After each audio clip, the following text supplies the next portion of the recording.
광야 40년의 긴 세월을 지나고 출애굽 다음 세대들은 이제 가나안 입구인 모압 평지에 도착했습니다. 이때 모세가 광야에서 태어나 성인이 되었던 출애굽 다음 세대에게 율법을 설명하고 설교했던 말씀이 신명기 말씀인데요. 이런 배경에서 지금 이들은 가나안 땅을 눈앞에 두고 모세를 통해서 주어진 신명기의 말씀을 듣고 있는 것입니다. 이 말씀은 앞으로 그들이 장차 가나안 땅에 들어가서 그 땅을 차지하고 정착할 때 그들이 하나님의 언약의 백성들로서 어떻게 살아가야 할지에 대한 구체적인 규정들을 율법을 중심으로 해서 아주 상세하게 알려주고 있는 말씀이 신명기입니다. 이렇게 언약 관계를 기초한 이스라엘 백성들이 가지는 이 책임과 규례들을 아주 구체적으로 규정하고 알려주는 이유가 무엇일까요?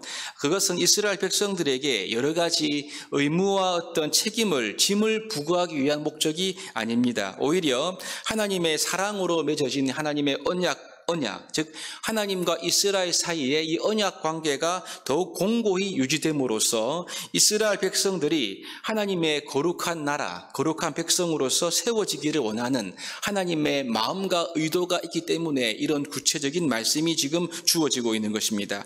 우리가 오늘 읽은 본문은 이스라엘 백성들이 율법을 지키고 행함으로 인해서 하나님의 거룩한 백성으로 살아가기를 소망하시는 그러한 하나님의 마음이 이 말씀 속에 담겨 있습니다.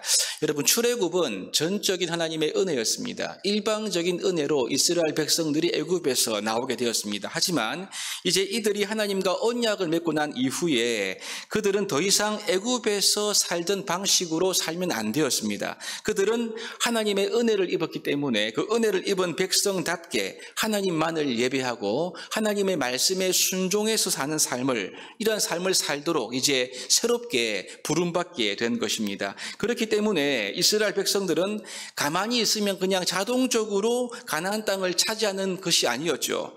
가만히 있으면 자동적으로 하나님 백성으로 살 수 있는 것이 아니라는 말씀입니다. 이제부터 이들은 하나님의 언약의 백성으로서의 가지는 중요한 사명이 있는데 그것은 하나님만을 예배하고 하나님의 말씀을 듣고 행하는 것, 순종하는 것, 이것이 그들에게 가장 중요한 핵심적인 사명이었습니다. 그러니 여러분이 신명기서를 읽어보시면 계속해서 말씀합니다. 말씀을 들어야 한다. 그리고 말씀을 준행하라, 실행하라. 이것이 반복적으로 계속해서 말씀되고 있습니다. 그러므로 이러한 반복적인 이러한 말씀 속에는요, 이스라엘 백성들이 하나님의 언약의 백성답게 살아라. 언약의 백성으로서의 그 지위와 신분과 모습이 이루어지기를 원하시는 그 하나님의 마음이 이 반복적인 말씀 속에 녹아 있다. 그렇게 우리가 볼 수 있습니다. 특별히 여러분, 오늘 읽은 본문의 말씀을 보시면 이러한 하나님의 마음이 더 아주 강력하게 부각되고 있다는 것을 우리가 발견합니다.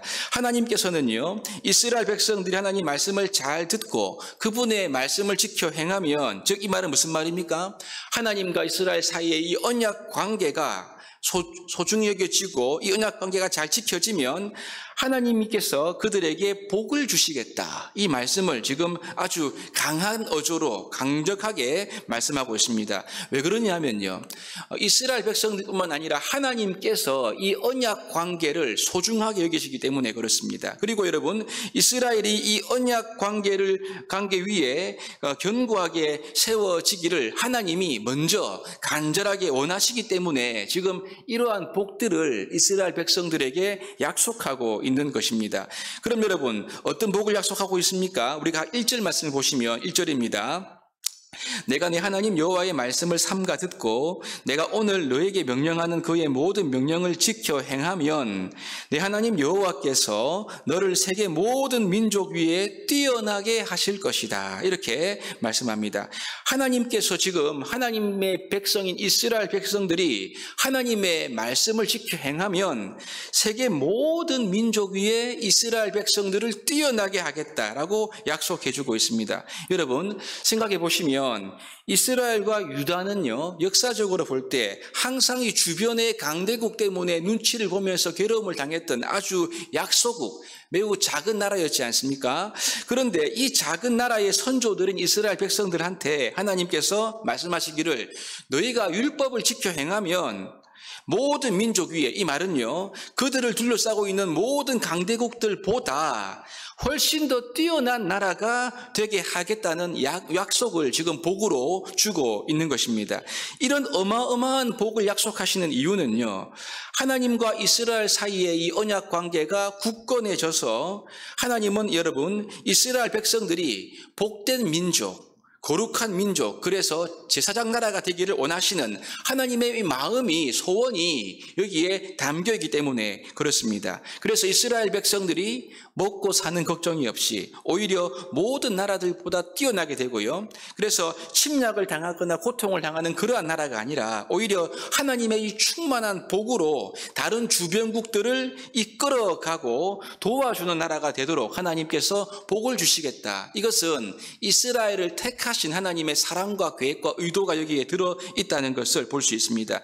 이 복의 기초가 무엇인가? 말씀드린 대로 하나님의 말씀을 듣고 준행하는 것입니다. 그래서 여러분, 말씀을 청종했을 때 이러한 구체적인 복을 주시겠다고 하나님께서 말씀하시는데요. 그 복을 계속적으로 나열하십니다. 3절부터 6절까지는요. 당시 가나안 농경 사회를 바탕으로 해서 일반적으로 일상이 임하는 복을 말씀하시는데요. 장소나 소유에 관계없이 하나님께서 다 복을 주시겠다. 복이 임한다. 이렇게 말씀합니다. 어디서나 언제든지 무슨 일을 하든지 하나님께서 복을 주시겠다 말씀하시는 거죠. 간단하게 말하면 말씀을 듣고 행하는 이스라엘 너희들 자체가 복이 될 것이다. 이러한 의미입니다. 더 나아가 7절을 보시면요.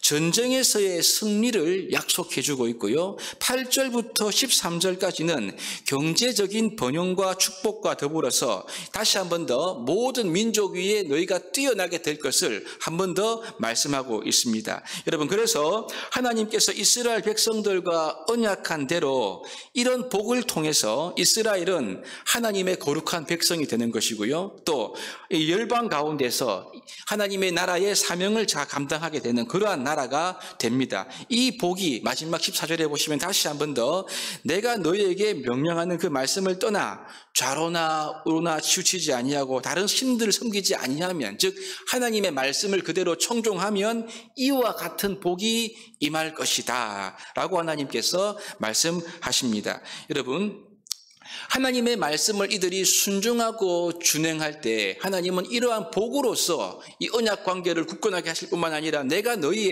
하나님됨을 보여주겠다, 그렇게 말씀하십니다. 여러분, 그런데 이 복의 결과는요, 사실 이스라엘 역사에 보시면 거의 실현되지 않습니다. 그러다가 다윗 시대와 솔로몬 시대 전반기에 아주 잠깐 동안 실현되었다라고 우리가 볼 수가 있는데요. 하나님께서 다윗이 어디로 가든지 이기게 하셨습니다. 그래서 다윗이 들어가도 복이 되고 나와도 복이 되어서 이 다윗 시대에 이스라엘 백성들은 아주 전성기를 맞이하게 되고요. 다른 이웃 나라를 굴복시키고 다스리는 그런 나라가 되지 않습니까? 솔로몬 때도 마찬가지입니다. 전반기 때도 이런 복이 임합니다. 여러분, 그러니 하나님께서 이 다윗을 보셨을 때 얼마나 마음이 좋았을까요? 다윗을 가리켜 내 마음에 합한 사람이다 라고 이렇게 말씀을 하고 있는 겁니다. 이스라엘이 다윗 왕을 중심으로 하나님의 말씀과 규례를 청종하고 그것을 준행했을 때 하나님은 이 작은 나라 이스라엘이 아주 잠깐이지만 다윗과 솔로몬 전반기 때는요, 오늘 본문의 말씀대로 세계 모든 민족 위에 뛰어난 나라가 되도록 은혜와 복을 베푸셨던 것을 우리가 역사를 통해서 확인할 수가 있습니다.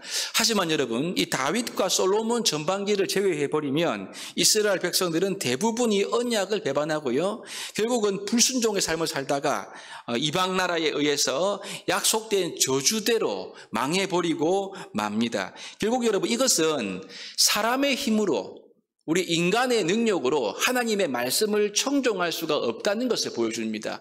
하나님의 은혜가 없으면, 성령의 은혜가 없으면 하나님의 말씀을 순종하는 이것이 불가능함을 우리에게 보여줍니다. 여러분, 이스라엘을 통한 하나님의 나라가 끝난 것처럼 보였지만 하나님은요, 다윗의 후손으로 예수 그리스도를 우리에게 새로운 왕으로 보내어 주셨습니다. 이 땅에 오신 예수님께서는 하나님의 이 모든 말씀을 완벽하게, 완전하게 순종하시고 성취하셨습니다. 그래서 이 신명기서 오늘 본문에서 약속되고 있는 이러한 언약을 준행하는 자에게 허락하신 모든 복을 예수님이 다 얻게 되고 합법적으로 다 소유하게 되신 것이죠. 그래서 이제 그분을 믿고 믿음으로 살아가는 우리 모두에게 이 복을 허락해 주시기를 기뻐하시는 것입니다. 그래서 사도 바울은 에베소 1장 3절에 보시면요, 찬송하리로다. 하나님 곧 우리 주 예수 그리스도의 아버지께서 그리스도 안에서 하늘에 속한 모든 신령한 복을 우리에게 주시되, 이렇게 말씀합니다.